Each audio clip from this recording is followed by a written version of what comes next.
El retrato de profesión de doña María Josefa Pérez González Ara, colegiala del Real Colegio de San Ignacio de Vizcaínas.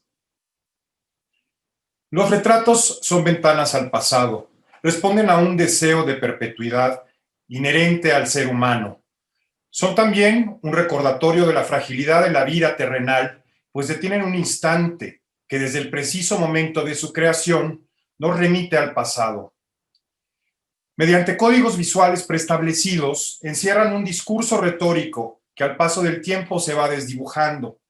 Por ello, para comprender la intencionalidad de una pintura de retrato procedente de tiempos anteriores, es necesario descifrar esos códigos.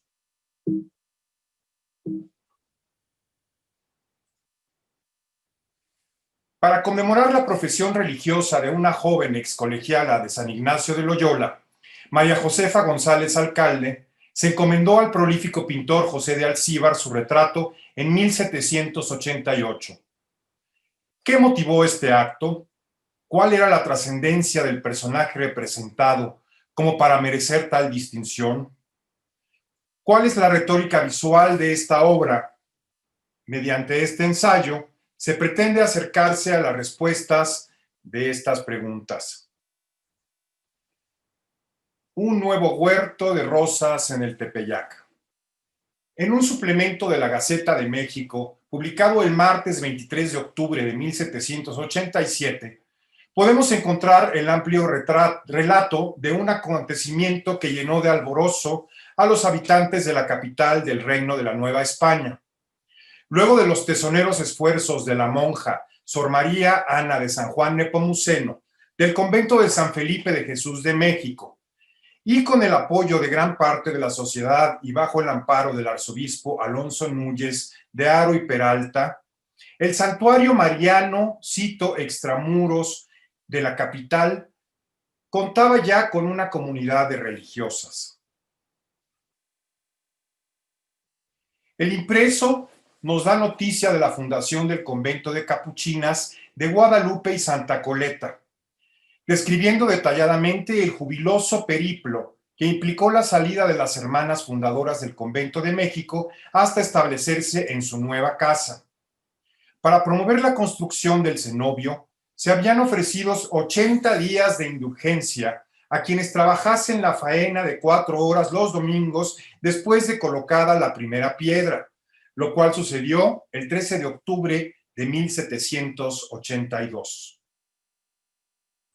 Con ello se logró la participación de todos los estratos de la sociedad. Los indios y pobres repartieron estampas y rosarios, y hasta las personas del otro sexo y de la más alta nobleza participaron alentados con el ejemplo del arzobispo Núñez de Haro, quien se presentaba hasta 3 veces por semana para animar a los trabajadores. La fábrica quedó terminada después de cerca de 5 años y así, según nos relata la Gaceta, aquella mañana del 15 de octubre de 1787 salió del convento de San Felipe de Jesús y Pobres Capuchinas de México, por la puerta Reglar, la hermana fundadora y futura abadesa, Sor María Ana de San Juan Nepomuceno, acompañada por las demás monjas. Para integrar a la nueva comunidad de esposas de Cristo, el prelado había pedido a las monjas capuchinas del Convento de México, mediante una carta que leyó a toda la comunidad la madre abadesa, que en un papel escribiesen a sus candidatas para pasar a la nueva fundación. Y él mismo recogió después de 15 días dichos papeles para que las monjas pudiesen ocupar el nuevo edificio. Se escogió para este acontecimiento el día 15 de octubre, en que se celebra a la Madre del Carmelo, Santa Teresa de Jesús, pues ella había fundado 32 conventos. En coches, acompañadas por sus madrinas y personajes importantes de la sociedad novohispana, emprendieron el viaje hacia la villa de Guadalupe, seguidos por una muchedumbre de fieles. Fueron recibidas en la colegiata por el cabildo guadalupano y después de una ceremonia y habiendo entrado a su nueva casa, una vez que estuvieron en el coro bajo, se ofició una misa. Posteriormente, el arzobispo anunció los cargos de las monjas y entregó a la madre abadesa las llaves del convento y de la cratícula.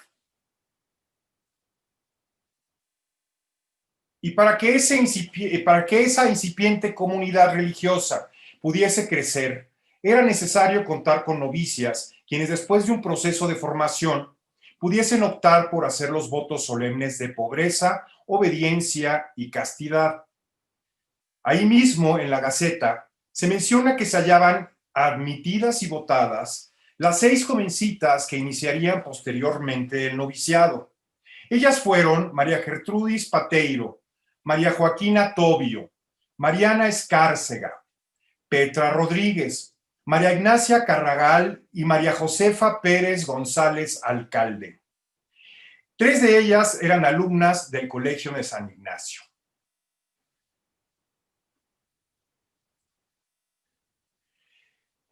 El Colegio Novohispano. El Real Colegio de San Ignacio de Loyola o Vizcaínas había sido fundado en 1767 para cobijar a niñas huérfanas y mujeres desamparadas. Estaba bajo la protección y el patronato de la ilustre mesa de la Cofradía de Nuestra Señora de Aránzazu, conformada por un grupo de vascos. A través de estrictas constituciones se regulaba el funcionamiento del colegio. La vida cotidiana de las alumnas transcurría entre la oración y las labores mujeriles. Hacían los ejercicios espirituales de San Ignacio de Loyola en 4 capillas construidas ex profeso. Las colegialas guardaban una clausura rigurosa. Solo en días determinados y en condiciones especiales se podían recibir visitas. Las salidas eran poco comunes. Las colegialas podían abandonar el colegio para abrazar el estado religioso o contraer matrimonio. También podían salir cuando no hubiese quien siguiera pagando su manutención, aunque por lo general contaban con el patrocinio para permanecer en el colegio de por vida. No hemos podido determinar cuándo fue que María Josefa ingresó al Colegio de Vizcaínas, aunque sí sabemos con exactitud cuándo es que salió para abrazar su nueva vida en la religión. Los mecanismos de control que aseguraban el riguroso funcionamiento del Colegio de las Vizcaínas determinaban que para lograr la autorización de salida, ésta se debía de aprobar por parte del patronato. Si concluían el noviciado y decidían profesar, se les otorgaba una dote que provenía de las obras pías establecidas con esa finalidad. Así, atendiendo a la solicitud de 6 alumnas, la licencia de salida con regreso fue otorgada por las autoridades el 13 de septiembre de 1787 y María Josefa Pérez Alcalde abandonó el colegio el 18 de septiembre de ese año. Llama la atención el cariño que profesaban las alumnas a su institución, pues ya casi para cerrar su escrito se manifestaban de la siguiente forma. Cito: «Nos faltan expresiones para manifestar a vuestra señoría los sentimientos de nuestro corazón de agradecimiento a los beneficios que hemos recibido en este santo colegio, que solo dejamos por seguir la vocación con que Dios nos llama a estado tan perfecto.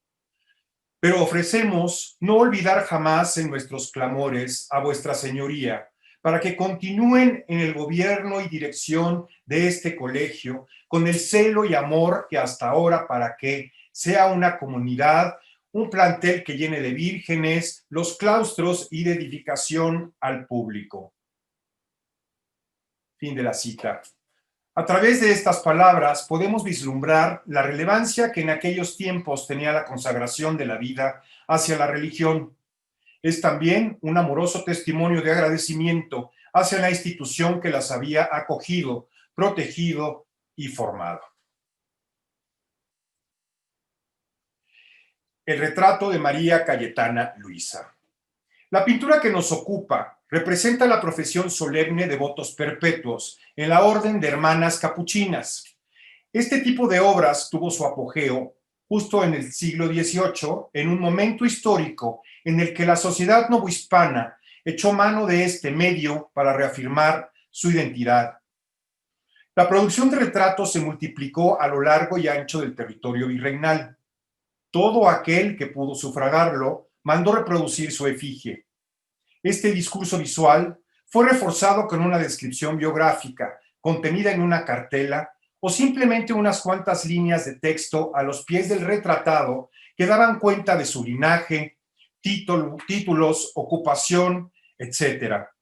Un sector de la población novohispana comitente de gran cantidad de retratos fue el eclesiástico. Algunas veces, las mismas autoridades de los conventos encargaron pinturas de retrato de sus miembros más destacados, como lo fue el caso de uno de los retratos de Sor Juana Inés de la Cruz. En una primera lectura, la pintura objeto de este estudio nos muestra a doña María Josefa Pérez González y Ara, quien ahora se hacía llamar Sor María Cayetana Luisa, de medio cuerpo en un espacio pardo, indefinido, delimitado por un muro en la parte posterior, del cual pende con 14 chinchetas una estampa. La religiosa se muestra con la mirada baja, negando cualquier comunicación ocular con el espectador. Mantiene sus brazos dentro de las mangas del hábito. De la cuerda que le ciñe la cintura penden 2 rosarios. A su derecha podemos apreciar una mesa con un cajón abierto, en donde descansa un libro del cual sale un papel. Otro más aparece acomodado verticalmente casi al borde de la pintura. El personaje cubre su cabeza con una cofia alba y sobre ella un velo negro. En la parte inferior se puede leer la siguiente inscripción pintada sobre una franja negra. Verdadero retrato de Sor María Cayetana Luisa, en el siglo doña María Josefa Pérez González y Ara, conocida por la alcalde. Nació en Málaga el 20 de septiembre de 1759, colegiala del Real Colegio de San Ignacio de las Vizcaínas, hija legítima de don Tomás Pérez González y de doña Bárbara Ara. Tomó el hábito en el convento de capuchinas de Nuestra Señora de Guadalupe en 27 de octubre de 1787 y profesó el 22 de dicho año de 1788, siendo la primera colegiala que profesó.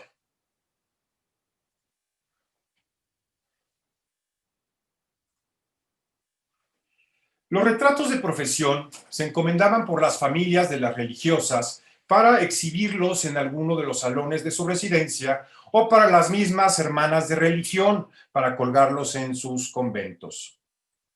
En este caso, pudo ser el colegio quien lo encomendó como motivo de orgullo y para que sirviera de ejemplo a otras colegialas. De esta manera, el retrato se transfiguraba en la presencia viva de la monja, a quien nunca más verían, a no ser porque a través de un torno o reja, pues permanecería reclusa de por vida tras los muros del convento. Este tipo de pinturas en este tipo de pinturas, la religiosa puede aparecer de cuerpo completo o en 3/4, portando una corona florida, una vela y o una palma profusamente adornadas. En ocasiones se presenta la figura de bulto de su esposo, una escultura del Niño Jesús que las acompañaría en la clausura de sus celdas.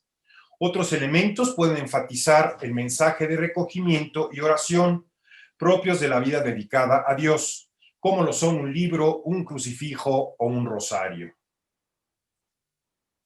Y si bien se puede hablar de una tipología en este tipo de retratos para la mayoría de las órdenes, en el caso de las monjas capuchinas, en correspondencia con su pobreza y rigidez de la regla, no se presentaban coronadas ni con vela o palma alguna. Y al igual que la mayoría de las monjas carmelitas, en sus retratos, las capuchinas muestran la mirada baja como símbolo de humildad. Se consideraba que los ojos inspiraban lascivia, pues el amor entraba por ellos. Por esto, dirigir la mirada al suelo, además de ser indicio de honestidad, era un claro signo de que el sujeto no permitía penetrar en su pecho ni la fuerza del amor ni el espíritu lascivo que domina y esclaviza al género humano. El mantener los ojos cerrados al mundo propicia que se utilicen los ojos del alma.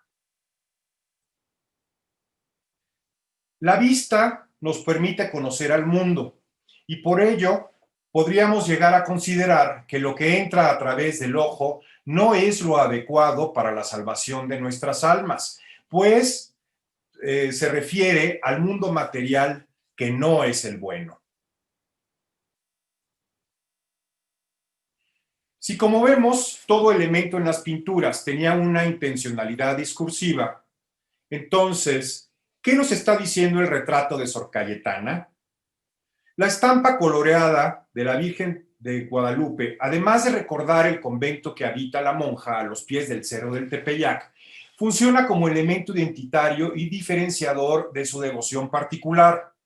Sobre la mesa encontramos un Kempis, que es como se conocía a una obra clásica de devoción y ascética católica escrita en el siglo XV y cuya autoría se ha atribuido a Tomás de Kempis. Este libro nos habla de la vida espiritual de la monja y junto con otros escritos eran la lectura frecuente y recomendada para la formación religiosa de las monjas. Ante la crisis experimentada por las órdenes monásticas hacia la segunda mitad del siglo XVIII, encontramos la proliferación de tratados como Idea de la Perfecta Religiosa, de 1750, el Tratado de la Perfección Religiosa, de 1773, la Perfecta Religiosa, de 1781, o la Religiosa Mortificada, de 1799. Que alcanzaron gran popularidad entre las congregaciones femeninas de la corona hispana. Se invitaba a las monjas a tomar la cruz de Cristo y crucificarse con él, tal y como quedó testimonio en un dibujo acuarelado que se conserva en el acervo del Archivo General de la Nación de México. En él, dentro de un pequeño recinto, que puede interpretarse como la celda conventual de la propia monja, se muestra una religiosa capuchina coronada de espinas y crucificada en la misma cruz con Cristo, y que muestra el siguiente verso. Dulces clavos pues tenéis, crucificado a mi amor. Fijadme en la cruz con él, porque con él muera yo. La imitatio Christi, o imitación de Cristo, que se diseminó por todo el orbe cristiano, alentaba la emulación de la pasión del Redentor. La mejor manera de lograr tener una comunión con los padecimientos de Cristo era crucificarse con él. La disposición de los objetos del retrato de Sor María Cayetana Luisa recuerda otro retrato, también de una monja capuchina, que se conserva en el Museo Nacional de Arte de México. Esta obra, pintada un par de décadas antes por José del Castillo, activo en el último tercio del siglo XVIII, también muestra una mesa con la peculiaridad de tener un cajón abierto, que en ambos casos podría hacer referencia a la carencia de posesiones materiales que implicaba el estado religioso. También presenta una estampa en el muro del fondo, aunque en él la religiosa Sor María Clara Josefa aparece retratada de cuerpo entero. El recogimiento propio de los retratos de monjas capuchinas queda plasmado en las manos que se esconden dentro de las mangas del burdo sayal. Otra característica del hábito capuchino, además de su rispidez, eran los parches de tela de diferente color que aluden a la pobreza de la orden, tal como se asentaba en la regla monástica. Cito: siempre en todas las vestiduras de las religiosas se vea y resplandezca la vileza, austeridad y pobreza en la forma, en el precio y en el color. Fin de la cita. Las religiosas capuchinas pertenecen a la orden franciscana femenina y se gobernaban con la regla de la gloriosa Santa Clara, con las constituciones de las monjas capuchinas del Santísimo Crucifijo de Roma. La fundadora del primer monasterio de monjas capuchinas en la ciudad de Nápoles fue María Lorenza Longo en 1535 y fue quien adoptó la regla primitiva de Santa Clara, dándole un cariz de pobreza extrema y una exacerbada vida contemplativa. En dichas constituciones se reglamentaba el deber ser de la comunidad. La edad para ingresar al convento oscilaba entre los 16 y los 25 años. Las jovencitas adquirían la calidad de novicias, estado que debían guardar por lo menos un año. Cito: después, cortados los cabellos alrededor y desnudada del hábito seglar, séanle concedidas 3 túnicas y un manto, y de allí en adelante no le sea lícito salir fuera del monasterio sin provechosa, manifiesta y probable causa, y acabado el año de probación, sea recibida a la obediencia, prometiendo guardar perpetuamente la vida y forma de nuestra pobreza. Fin de la cita. Al profesar, se abrazaban 3 votos que son el fundamento de la vida monástica: pobreza, obediencia y castidad. Sin embargo, las capuchinas, siguiendo la mística franciscana, otorgaban mayor valía al hecho de no contar con ninguna posesión. Debían guardar silencio la mayor parte del día, a excepción de cuando estaban en la enfermería, en la cual, por recreación o servicio de las enfermas, siempre sea lícito a las hermanas hablar con discreción. Podían obtener la autorización para hablar en el locutorio mientras se encontrasen presentes 2 hermanas asignadas por la abadesa como escuchas. Las monjas debían de dormir en una cama de madera de 4 palmos de ancho y 9 de largo y 3 de alto, sin colchón, pues este estaba reservado para las enfermas, y con una almohada de paja, aunque sí podían tener cobijas. No debían de comer carne a menos que estuviesen enfermas, en cuyo caso serían atendidas por las mismas hermanas. Y para no romper la clausura, era imprescindible que el médico o barbero atendiese a la enferma a través de una ventana que diese a la capilla. Y si alguna vez tuviesen que salir del convento, lo debían de hacer acompañadas de personas honestas y temerosas de Dios. Y así hubiesen, y si hubiesen que interactuar con algún seglar, se recuerden de estar mortificadas. Cito: siempre modestas y humildes, hablando siempre honestamente y cortésmente. Fin de la cita. Un testimonio visual que perseguía un fin persuasivo y aleccionador dentro del carisma de las monjas capuchinas se conserva en el Museo de Arte Religioso de Santa Mónica de Puebla. Se trata de un biombo con 8 pinturas intercaladas con textos. En la opinión de Beatriz Berndt, en toda la serie, cito, en toda la serie de capuchinas expresan su sentir combinándose perfectamente el lenguaje escrito y el plástico, a fin de ofrecer un espejo de espiritualidad a quien lo lea y observe con atención. Fin de la cita. Esta obra nos habla del ideal de la vida ascética, pletórica de penitencias, y que debía de prevalecer dentro de los muros conventuales. Con profunda elocuencia, Sor Mariana de San Juan Nepomuceno, la fundadora del convento de Guadalupe y Santa Coleta, nos relata en sus memorias las vivencias de las muchachas que tomaban los hábitos capuchinos. Cito: ya los calzados bordados de oro y piedras desaparecieron y se hallan los pies desnudos sobre zuecos de madera, sujetos con 2 correas. Ya no andan al compás de la música del encantador Orfeo, sino que el Dios de la verdad considera sus caminos y cuenta sus pasos. Ya las delicadas holandas, los encajes finos y las ricas batas son un tosco andrajo y ceniciento sayal pegado al cuerpo. Ya no se prende alfileres en la ropa, sino cilicios en las carnes. Ya los aderezos, pendientes, rizos y perfumes es una toca de lienzo grosero que cubre la cabeza y un velo negro de lana con que se esconde la cara. Ya el blando lecho y su colgadura se redujo a 2 fresadas en las tablas y un relleno de paja por almohada. Fin de la cita.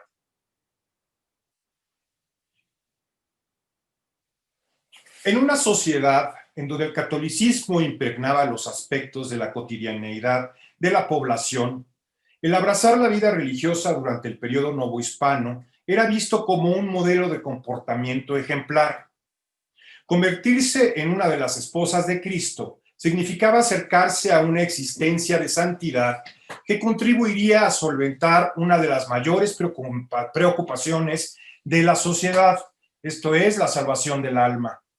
Además de ser la vida adecuada para evitar la perdición de las féminas que no habiendo podido casarse bien y con ello contar con la protección de un marido, evitaban el camino de la perdición, al cual eran proclives por su condición de mujer. Por ello, resultaba imprescindible fomentar esta opción de vida entre las colegialas de vizcaínas. Esta pintura de retrato debió de inspirar a otras jovencitas para seguir la vida monástica. El retrato de Sor Cayetana Luisa conmemora uno de los momentos más gozosos de la vida de una religiosa, que es el desposorio místico con Cristo, y que tendría su culminación al verificarse su propio deceso. El aparato simbólico que se manifiesta en la pintura responde a un discurso corporativo particular de la orden, encaminado a fomentar los valores de pobreza y austeridad en los que se fundamentaba. La gestualidad de la monja refuerza el sentido de humildad que debía imperar en su vida cotidiana, así como el ejemplar del Kempis nos revela el deber ser de su vida espiritual. La trascendencia de la religiosa estriba en que, según nos lo dice la inscripción, es la primera colegiala que profesó. Para poder entender la intencionalidad del discurso de las obras de arte, es necesario atender al espacio para el que fueron creadas, así como al entorno ideológico del cual surgieron. En este caso, resulta determinante el que aún se conserve la pintura en el mismo espacio para el que fue encomendada. Su estudio e interpretación permite acercarnos al conocimiento de la historia de esta importante institución que es el Colegio de Vizcaínas. Muchas gracias.